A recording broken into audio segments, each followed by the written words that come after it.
ఉమ్మడి కరీంనగర్, నిజామాబాద్, ఆదిలాబాద్, మెదక్ జిల్లాల పట్టాభద్రుల ఎమ్మెల్సీగా నరేందర్ రెడ్డిని అధిక మెజారిటీతో గెలిపించారని బీసీ కాంగ్రెస్ జిల్లా సెల్ అధ్యక్షులు పులి ఆంజనేయులు గౌడ్ పేర్కొన్నారు.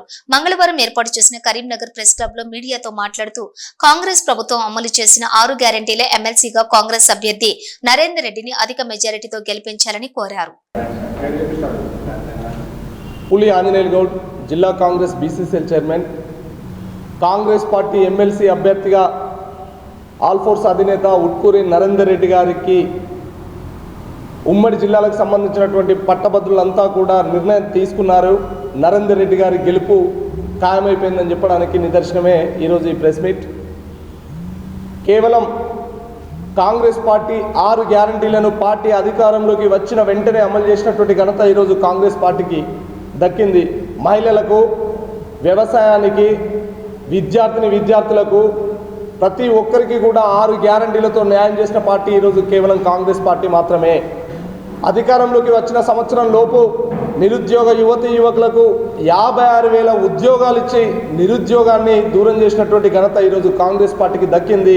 కాబట్టి దయచేసి పట్టభద్రులారా, బీఆర్ఎస్, టీఆర్ఎస్, బీజేపీ 2 పార్టీలు కూడా ఒక్కటై కేవలం అభ్యర్థిని కూడా పెట్టుకోలేని పరిస్థితిలో ఈరోజు టీఆర్ఎస్ పార్టీ బీజేపీకి సపోర్ట్ చేస్తుంది. కాబట్టి ఆ 2 పార్టీలు ఒక్కటైనాయి. దయచేసి పట్టభద్రులందరూ కూడా ఆలోచన చేయాల్సినటువంటి అవసరం ఆసన్నమైంది. ఖచ్చితంగా కాంగ్రెస్ పార్టీ అభ్యర్థికి మీరందరూ కూడా, గ్రాడ్యుయేట్స్ అందరూ కూడా తెలివైన నిర్ణయం తీసుకొని నరేందర్ రెడ్డి గారి గెలుపుకు కృషి చేయాల్సిందిగా మేము పిలుపునిస్తూ ఉన్నాం. బీసీలకు సంబంధించినటువంటి పార్టీ కాంగ్రెస్ పార్టీ అధికారంలోకి వచ్చిన వెంటనే మంత్రి పొన్నం ప్రభాకర్ గారు, ముఖ్యమంత్రి రేవంత్ రెడ్డి గారి ఆధ్వర్యంలో బీసీ కులగణన చేసి చారిత్రాత్మక నిర్ణయం తీసుకొని బీసీలకు సంబంధించినటువంటి అంశం మీద స్పష్టమైనటువంటి వైఖరితో ఉందని చెప్పడానికి మొన్న జరిగినటువంటి అసెంబ్లీలో తీర్మానం కానీ, అదే సబ్ కమిటీ కానీ, దేశం మొత్తం లోపల 28 రాష్ట్రాల్లో బీసీలకు సంబంధించినటువంటి తెలంగాణ రాష్ట్రంలో కాంగ్రెస్ పార్టీ మాత్రమే అభ్యున్నతికి తోడ్పడుతుందని చెప్పడానికి నిదర్శనం కాంగ్రెస్ పార్టీ.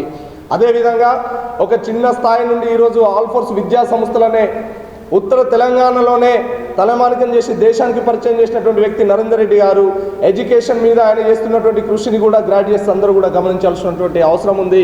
కాబట్టి ఏ పార్టీని నమ్మకండి.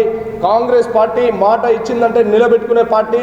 రేపు రాబోయే రోజుల్లో స్థానిక సంస్థలు కానీ, అదేవిధంగా ముందుకెళ్ళినప్పుడు అభివృద్ధి మీద కూడా కానీ ఎమ్మెల్సీ ఎన్నికల్లో మనకు నరేందర్ రెడ్డి గారి గెలుపు అత్యవసరమైనటువంటి సమయం ఆసన్నమైంది. కాబట్టి గ్రాడ్యుయేట్లు అందరూ కూడా నరేందర్ రెడ్డి గారికి వెన్నుదన్నుగా ఉండి కాంగ్రెస్ పార్టీ యొక్క నిర్ణయాన్ని స్వాగతించాలని ఈ సందర్భంగా తెలియజేస్తున్నాం.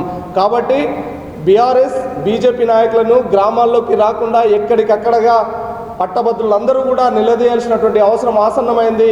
రాబోయే రోజుల్లో కాంగ్రెస్ పార్టీ తీసుకునే నిర్ణయాల్లో భాగస్వామ్యం కావడానికి బీసీలందరూ కూడా ముందుకొచ్చి, ముఖ్యంగా బీసీ గ్రాడ్యుయేట్స్ కానీ ఒకటే స్పష్టంగా చెప్పదలుచుకుంటున్నా, బీసీలకు సంబంధించినటువంటి పార్టీ ఏదంటే కేవలం కాంగ్రెస్ పార్టీ మాత్రమే. దయచేసి బీసీ గ్రాడ్యుయేట్స్లారా, అదేవిధంగా జనరల్గా ఎవరైనా కూడా కాంగ్రెస్ పార్టీకి ఓటేసి రేపు రాబోయే రోజుల్లో నరేందర్ రెడ్డి గారిని గెలిపించాల్సిందిగా ఈ సందర్భంగా మనవి చేస్తున్నా. జై హింద్, జై కాంగ్రెస్.